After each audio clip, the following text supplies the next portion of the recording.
안녕하세요. 참, 제가 이런 글을 쓰게 될 줄은 가히 상상도 못했습니다.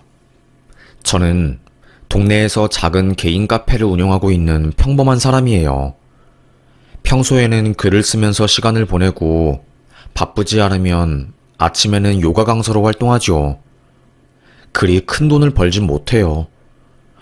요가 강사도 시간 강사이고 카페도 동네의 아주 작은 골목에 있는 거라서 한 달에 100만 원 벌기도 힘들거든요.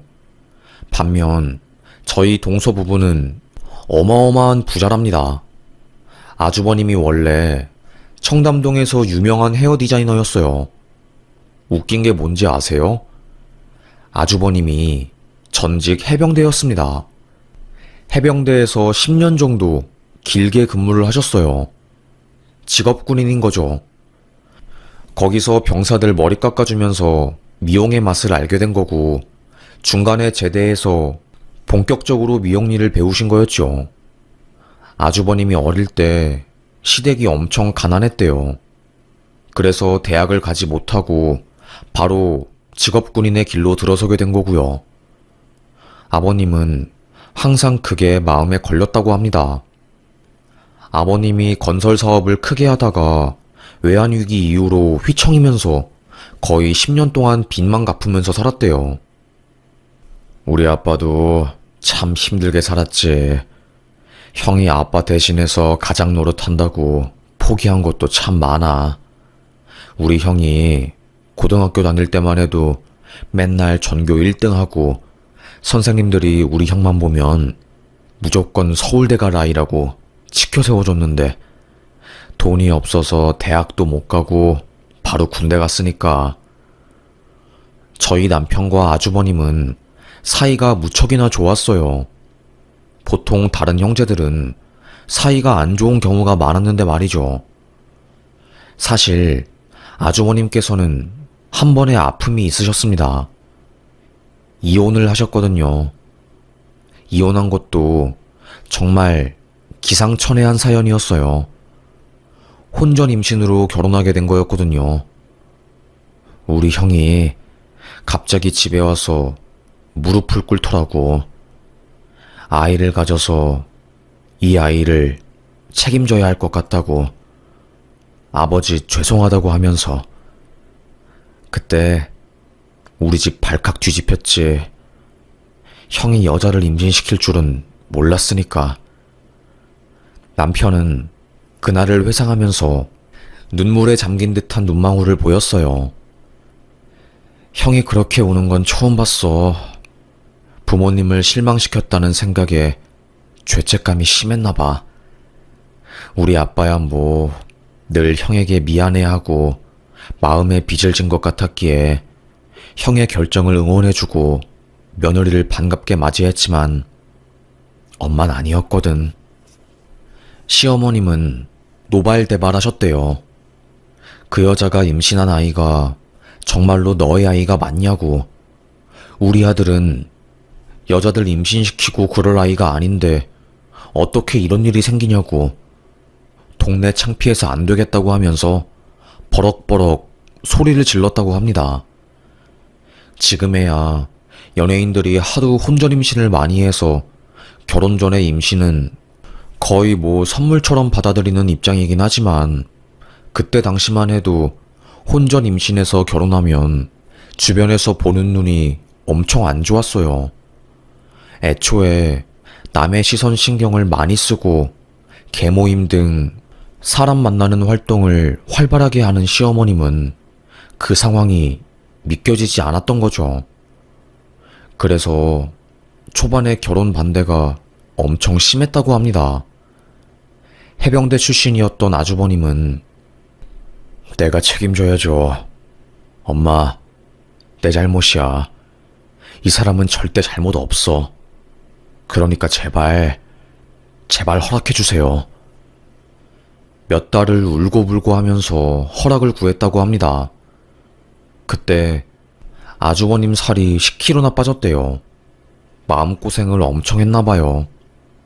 제 남편은 이러다가 형이 안 좋은 선택을 할까봐 걱정이 되어서 맨날 옆에 찰떡처럼 철석같이 붙어 있었다고 합니다.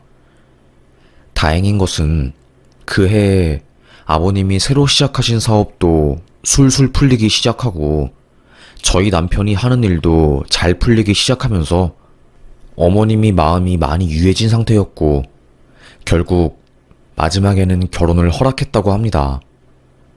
아이가 태어났고 온 가족의 사랑을 듬뿍 받았대요. 그런데 문제는 형님이었던 거죠. 형님의 결혼식에 온 시어머님 친구분들이 마사지 샵에서 형님을 봤다는 겁니다. 친구와 마사지를 받으러 온 형님은 친구분과 이런저런 이야기를 나누었나 봐요. 그런데 그 이야기가 보통 이야기가 아니었다고 하더라고요. 저번에 그 회장님 봤어? 양주 30만 원짜리 10병 사서 돌리고 방 잡아서 그날 돈 전부 뿌렸잖아. 나는 100만 원 먹었어. 진짜? 대박이다. 나도 결혼만 안 했으면 거기 가서 돈 잡았을 텐데.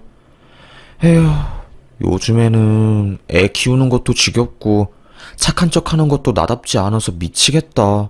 차라리 너네랑 같이 물장사 하던 때가 행복했지. 물장사는 술집 장사를 뜻하는 거고 회장님은 술집 여자들에게 스폰을 해주는 스폰서를 의미하는 거였대요. 옆칸에서 마사지를 받고 있던 시어머님 친구들이 그 이야기를 듣고 깜짝 놀래서 탈의실에서 그 여자 얼굴을 확인한 거였답니다. 그런데 그 여자가 저의 형님이었던 거죠.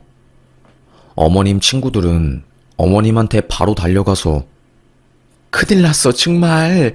이걸 어쩌면 좋아? 우리가 자주 가는 신사역 마사지샵 있지? 거기 자네 며느리가 있더라. 아유 남사스러워서 이걸 뭐라고 어떻게 말해야 할지. 아 왜? 나 말 질질 끄는 거 제일 싫어하는 거 알면서 정말? 무슨 일인데? 후딱 말해봐.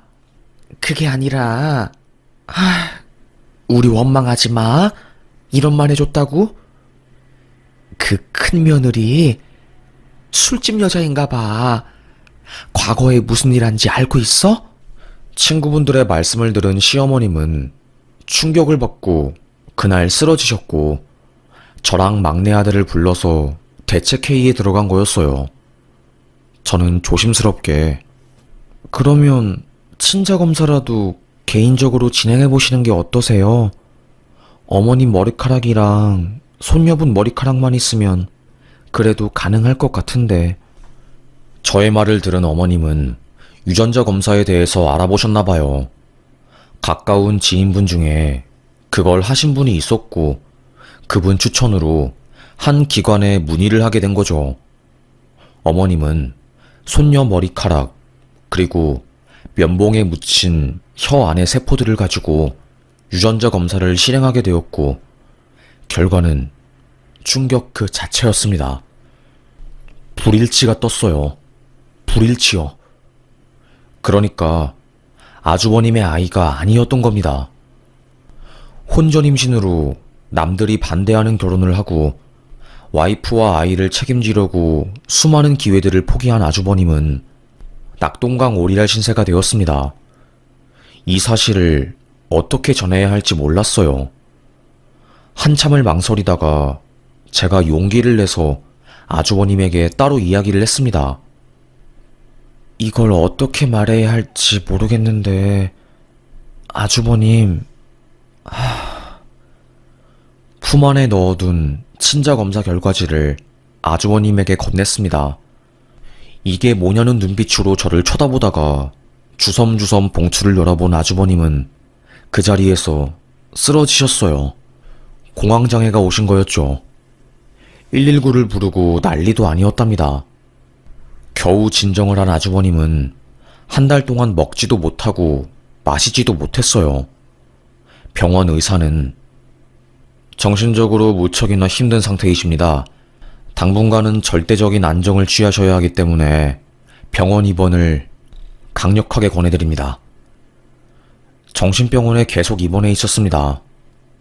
형님은 도망갔어요. 시어머님이 며느리한테 가서 따지니까 궁지에 몰린 쥐처럼 도망을 가더라고요. 자기는 모르는 일이라고 하면서요. 분통이 터진 어머님이 탐정을 붙여서 뒷조사를 했고 과거를 알게 된 거죠. 강남부터 시작해서 압구정에 있는 술집에서 술을 따르며 돈을 벌었던 여자라는 것을요. 가끔씩 2차도 나가고 회장님들 물어서 지원도 받았나 봐요. 그러다가 아이를 임신하게 되고 애 아빠가 누군지 모르게 되니까 순박하고 착한 저희 아주버님을 꼬셔서 네 아이 가졌다고 이야기를 한 겁니다.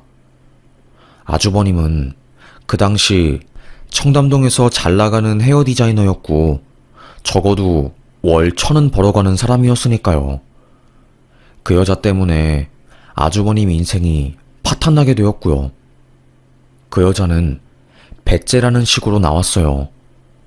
아이를 고아원에 버리라고 나는 못 키운다면서요. 이혼은 하겠지만 아이는 데리고 가지 않겠다는 거였습니다. 하지만 저희 가족, 시댁 식구들은 이미 소원이한테 정이 든 상황이었습니다. 소원이는 비록 우리 핏줄이 아니긴 하지만 너무나도 사랑스럽고 애교도 많고 순수하고 착한 아이였거든요. 소원이 덕분에 시댁 식구들이 더 많이 웃고 행복했으니까요. 결국 아주버님은 자기 아이가 아닌 아이를 책임지기로 결정하게 되었습니다. 시모는 그것 때문에 참 많이 울었어요. 귀하게 키운 아들이 너무나도 힘든 일을 겪었고 또 친손주가 아닌 손주를 받아들여야 하는 현실이 너무나도 힘들었나 봅니다. 거의 온 가족이 같이 정신병원에 가서 상담 치료를 받고 약을 먹어야 할 정도였죠. 그렇게 버티다 보니까 저희 가족은 더더욱 돈독해졌고요. 아주버님은 여자한테 크게 대인 상처 때문에 거의 아무도 만나지 않았어요. 쉬는 날이면 아버님 일을 도와드리고 딸이랑 함께 재밌는 곳 놀러 다니면서 살았고요. 그러다가 아주버님에게도 새로운 사랑이 찾아온 거였습니다. 같이 일하는 미용실 스텝이었나 봐요. 23살이라는 어린 나이에 이혼을 하게 되었고 돌싱이라는 공통점으로 무척이나 많은 공감대를 형성했대요. 서로에게 스며들듯이 가까워지게 되었고 주말에는 소원이와 함께 셋이서 벚꽃 여행이나 속초 당일치기 바다 여행 등등을 다니면서 마치 가족처럼 지냈다고 합니다. 하지만 남녀 사이에 친구는 없다잖아요. 아주버님도 마찬가지였죠. 결국 연인 관계로 발전하게 되었고 천천히 지켜보다가 마음을 열게 된 아주버님이 먼저 고백을 했습니다. 결혼하자고요. 저희 가족 전부 걱정했어요. 특히나 제가 걱정을 많이 했죠. 하지만 남편이 저한테 그러더라고요. 형의 선택을 존중해주자. 그 누구보다 여자 때문에 상처받은 사람이니까 정말로 신중하게 결정했을 거야. 나는 형을 믿어. 두 번째 결혼식은 식을 울리지 않았습니다.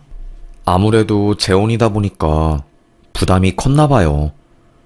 저에게는 두 번째 큰 동서이죠. 형님은 너무나도 좋은 사람이었습니다. 참 사람이 따뜻했어요.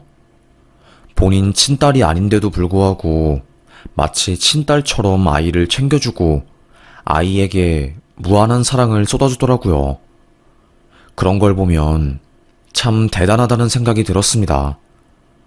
만약에 나라면 저렇게 내 아이가 아닌 아이를 품을 수 있을까? 하고요. 형님의 존재는 온 가족에게 축복이었습니다. 어머님도 우리 큰며느리 덕에 이제 마음속에 큰 걱정이 사라진 것 같아. 늘 큰아들이 내게는 아픈 손가락이었는데 정말. 아니에요, 어머님. 제가 더 복받은 거죠. 이렇게 좋은 시댁에 식구로 함께 할 수 있어서 얼마나 좋은지 몰라요. 말도 이쁘게 하는 형님이었습니다. 하지만 행복한 나날도 그리 오래가지 않았죠. 청담동의 미용실을 개업한 아주버님의 가게가 쫄딱 망해버렸습니다. 다름이 아니라 블랙 컨슈머, 그러니까 악성 댓글이나 블로그 글로 가게를 망쳐버리는 한 남자 때문이었어요. 아주버님에게 머리를 받은 한 남자가 마음에 안 든다는 이유로 고래고래 소리를 지르며 금전적인 보상금 100만 원을 요구한 거였어요. 누가 봐도 머리가 잘 되었고 정말 괜찮았기에 아주버님은 그 보상금에 응하지 않았지요. 그때부터 지옥이 시작되었습니다. 맨날 그 미용실 앞에서 시위를 했나봐요. 거지 같은 실력으로 사람 머리 망치는 미용실은 당장 철회하라!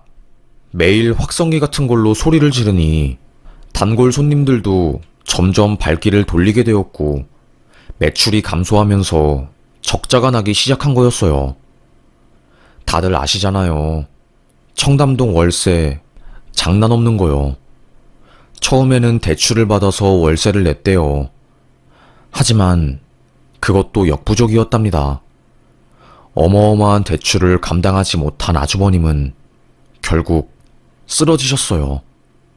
뇌출혈이었습니다. 전두엽이 크게 손상되었고 그 때문에 미용실 문도 닫게 된 거였지요. 빚은 빚대로 있고 아주버님은 쓰러지시고 동서에게는 차마 말로 다 할 수 없는 엄청난 시련이 닥치게 된 거였지요. 맨날 울었습니다. 저는 큰 동서가 걱정이 되어서 매일 집으로 찾아가 함께 있어주고 위로해 주었어요. 하지만 형님은 꽤나 강한 사람이었죠. 나 마음 먹었어. 이렇게 맨날 운다고 해서 해결되는 일은 하나도 없고 나라도 굳건하게 버텨야지. 안 그래? 만약에 제가 형님 상황이었으면 도망쳤을 것 같았어요. 남편도 쓰러지고 내 친자식도 아닌 아이를 감당해야 했으니까요. 그래도 저희 가족은 1년이면 아주버님이 일어날 수 있을 줄 알았어요. 하지만 1년, 2년이 되어도 아주버님은 일어나지 못했습니다. 생각보다 심한 뇌손상, 그리고 정신적인 충격으로 인해서 일부러 몸이 자꾸 코마 상태로 돌아가려고 한다고 하더라고요. 저희 부부야 초반에는 신경을 써주었지만 저희 가족도 나름의 삶이 있고 일하느라 바빠서 점점 신경을 써주지 못했어요. 어머님도 그 당시에는 유방암 투병 중이라서 병원에 왔다 갔다 하느라 첫째 아들에게 신경 써주지 못했고요. 그러다가 어머님도 돌아가시게 된 거였습니다. 참, 그때도 형님은 저희 가족을 위해서 많이 노력해 주었어요. 장례식 과정을 전부 다 책임지고 이끌어 갔으니까요. 수의복부터 시작해서 장지 위치까지 전부 발로 뛰며 알아보셨습니다. 그래서 아버님이 형님에게 크게 마음을 의지하셨어요. 정말 우리 큰 며느리 덕분에 장례를 잘 치를 수 있었네. 와이프는 분명히 좋은 곳으로 갔을 거야. 우리 며느리. 아버님은 형님 앞에서 대성통곡을 하셨습니다. 사실 시아버지가 며느리 앞에서 눈물을 흘리는 게 흔한 일은 아니잖아요. 그만큼 형님은 저희 가족에게 신뢰를 많이 주고 그만큼 저희 가족도 형님을 철석같이 믿었어요. 몇 년이 흘렀고 아버님은 환갑을 맞이하시게 되었습니다. 너무 바빠서 환갑잔치를 치르지 못했어요. 형님은 그게 계속 마음에 남았나 봐요. 어느 날 갑자기 온 가족이 다 모였을 때 말을 꺼내더라고요. 아버님 환갑날 반반한 명품 지갑 하나 못 해드리고 그게 너무 마음에 남아요. 이번에 특가로 동남아 여행이 싸게 올라왔는데 아버님 모시고 여행 가고 싶어요. 어떠세요? 아휴, 이 나이에 여행은 무슨. 늙은이는 그냥 집구석이 제일 좋지 뭐. 난 괜찮다. 아니에요, 아버님. 요즘은 나이 드신 분들이 더 외국으로 많이 놀러 다니세요. 지금이 사는 동안 제일 젊은 나이니까 부지런히 놀러 다니셔야죠. 그 말에 아버님은 조금 마음이 흔들리는 듯 했어요. 형님의 추진력 덕분에 아버님은 뒤늦은 환갑 여행을 가게 되었습니다. 거기서 사단이 벌어질 줄은 가히 상상도 못했네요. 동남아 여행을 3주 정도 계획했어요. 저랑 남편이 형님과 아버님을 공항까지 바래다 주었습니다.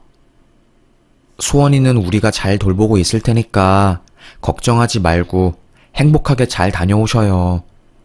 아버님도 건강 잘 챙기면서 많이 보고 많이 먹고 오세요. 그래, 그래. 고맙다. 내가 아주 우리 큰 며느리 덕분에 이 나이에 비행기도 타보는구나.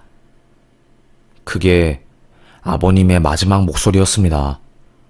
얼마 뒤 해외에서 전화가 걸려왔어요. 형님이었습니다. 어떡해? 아버님이 사라졌어. 형님, 그게 무슨 말씀이세요? 아버님이 사라지시다니요.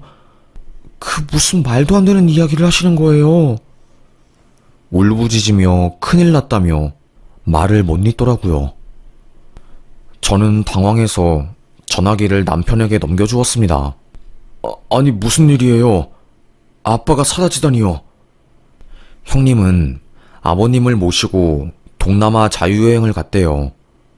조금 특별한 경험을 시켜주고 싶어서 관광지가 아닌 시골 쪽으로 향하기 위해서 돈을 지불하고 배를 탔다고 합니다. 그런데 그 배를 타자마자 거기 현지인들이 배에서 형님을 내리게 했대요. 좌석이 없다는 이유로요. 그래서 형님 혼자 다른 배를 탄 뒤에 아버님을 따라가려고 했는데 거기서 아버님과 연락이 끊긴 거였답니다. 혼자서 아버님을 찾다가 안 되겠다 싶었던 형님은 현지 공안에게 신고를 했고요. 공안이 말하길 그 지역은 IS와 밀접한 구역이라서 현지인들도 쉽게 못 들어가는 곳인데 왜 갔냐고 하면서 버럭 소리를 지르고 장인애들은 못 찾는다고 했대요. 거기 들어간 사람들 중에 살아서 돌아온 사람 없고 시신도 찾기 힘들다고 하면서요. 혼자 힘으로 해결하려고 하다가 되려 일만 더 커진 거였죠. 저는 이해가 안 되었습니다. 안 그래도 동남아 쪽은 치안이 안 좋기로 유명한데 왜 굳이 관광지가 아닌 곳을 데리고 가서 일을 벌인 건지 화가 났어요. 아니, 왜 그런 위험한 짓을 했어요? 정말 형님. 남편과 저는 당장 그곳으로 가겠다고 했습니다. 대사관이랑 이야기하고 있으니까 오지 말고 내가 최대한 해결해 볼게. 하지만 해결은 하나도 되지 않았어요. 며칠이 지나도 소식은 깜깜무소식이었습니다. 자그마한 희망이라도 가지며 포기하지 않으려고 할 때쯤 그 지역에 있는 큰 강에서 동양인으로 추정되는 한 시신이 물에 떠올랐대요. 그래서 짤막하게 뉴스에도 나오고 그랬다고 하더라고요. 경찰은 그걸 아버님이라고 박박 우기며 사건을 종결시키려고 했고요. 하지만 부패 정도가 너무나도 심해서 누가 누군지 전혀 알 수 없는 상황이었고요. 저는 아버님일 수도 있으니까 일단 한국으로 모시고 와야 하지 않을까요? 어떻게 해요?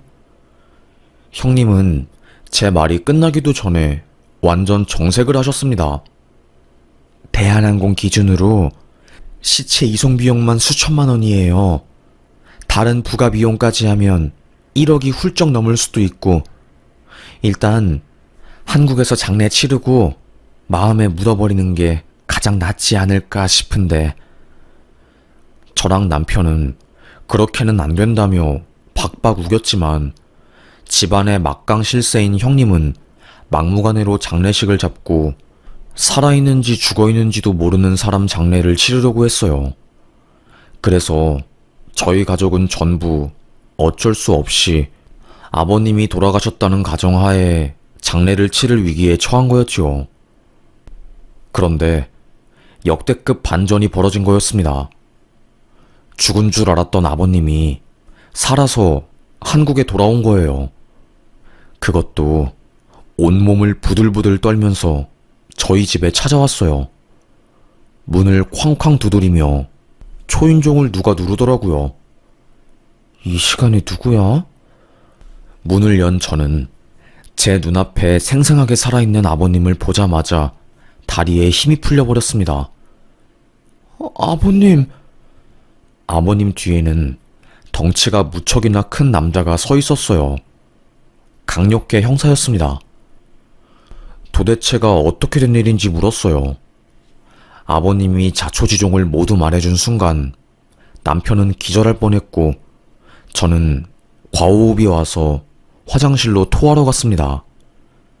작은 방에서 자고 있던 소원이는 할아버지를 본 순간 숨도 못 쉬며 펑펑 울었고요. 아버님은 죽은 게 아니었어요. 살아있었습니다. 알고 보니 형님이 효도 여행을 핑계로 동남아로 아버님을 데리고 가서 거기 현지 사람에게 돈을 쥐어주고 사람을 처리하려고 했던 거였어요. 내가 배를 탄 순간 거기 현지인들이 내 입을 확 막더라고. 뭔 약물을 묻힌 건지 잠이 홀라당 들어버렸어. 눈을 뜨니까 내 주변에 한국인은 아무도 없고 며느리도 보이지 않더라. 코피노로 추정되는 한국말을 할 줄 아는 애가 나를 마구잡이로 때리기 시작했고 그때 이상함을 느낀 거지. 아버님은 배에 탄 순간 납치가 되었던 거예요. 현지 킬러들에게요. 맞아 죽기 직전 아버님은 파란 색깔 깃발 같은 걸 봤나 봅니다.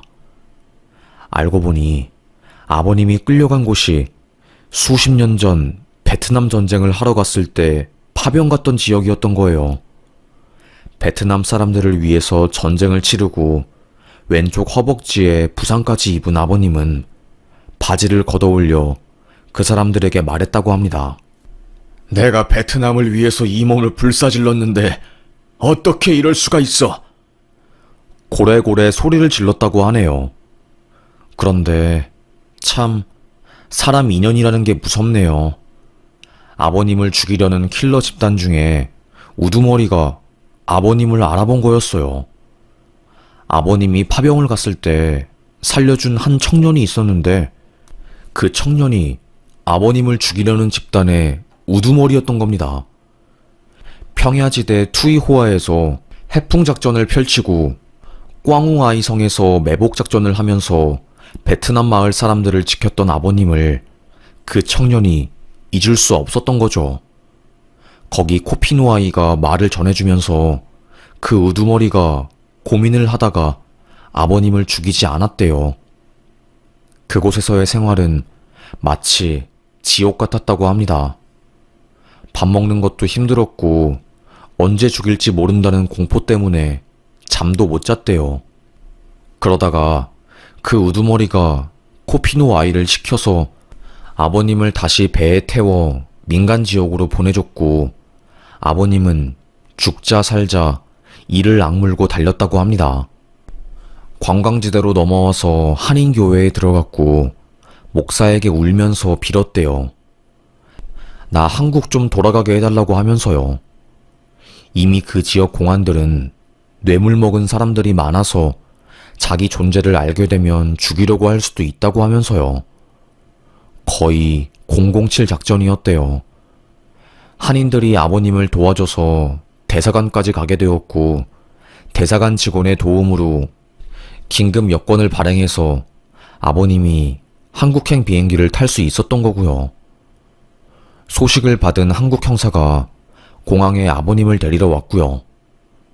간단한 조사가 끝난 뒤 병원으로 가기 전에 저희 집에 들러서 자초지종을 설명한 거였어요. 정말 이 믿기지 않는 이야기를 듣자마자 저는 참을 수 없는 분노가 치솟았습니다. 아버님은 대학병원에 입원을 하게 되었고 절대 안정을 취했고요. 경찰 조사가 시작되자 엄청난 진실이 드러나게 되었네요. 아버님 앞으로 사망보험금이 크게 걸려 있었더라고요. 아버님이 죽으면 받게 될 보험금만 10억이 넘었습니다. 그 돈을 전부 형님이 내고 있었던 거예요. 저희 부부는 전혀 모르고 있었던 내용이었죠. 경찰들은 보험금 때문에 이런 짓을 벌인 것 같네요. 보통은 친자식이 이런 짓을 벌이는데 믿기지 않겠지만 이런 일들이 종종 일어나고 있습니다. 알고 보니 아주버님은 이미 아픈 상태라서 아주버님 앞으로 사망보험금을 들 수가 없었대요. 시숙이 죽을 때까지 시간이 좀 걸리니 당장 급한 금전적인 문제를 해결하기 위해서 형님은 치밀한 계획을 짠 거였죠. 에휴, 이게 말이 되나요? 하여튼 간에 명확한 증거를 찾아낸 경찰은 구속영장을 발부하였고 형님은 영장이 떨어져서 구속수사를 받게 되었습니다. 2000년대 초반에 이 사건 관련해서 기사도 몇 개 났었어요.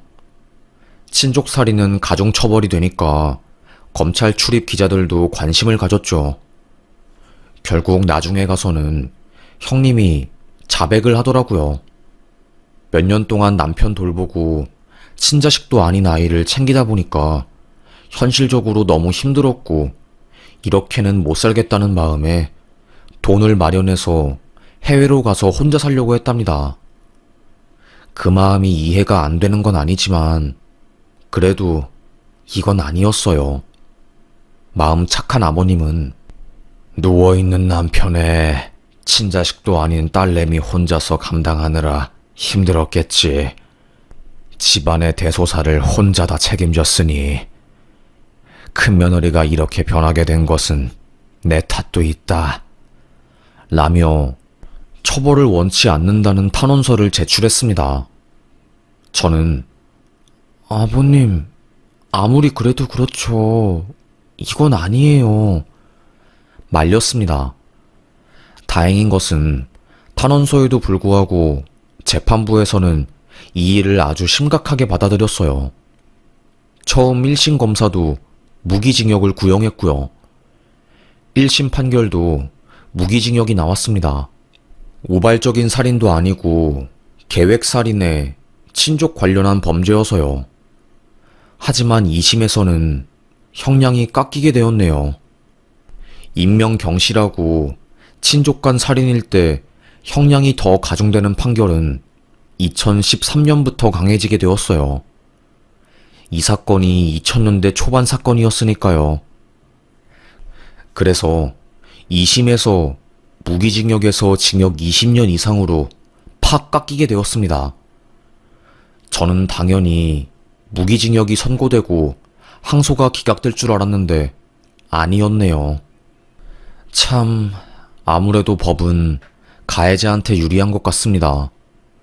법 공부를 해보니 살인죄 700여 건 중에 단 10여 건 이상만이 무기징역 판결을 받더라고요. 무기징역 판결 확정을 받는 것은 쉬운 일이 아니었습니다.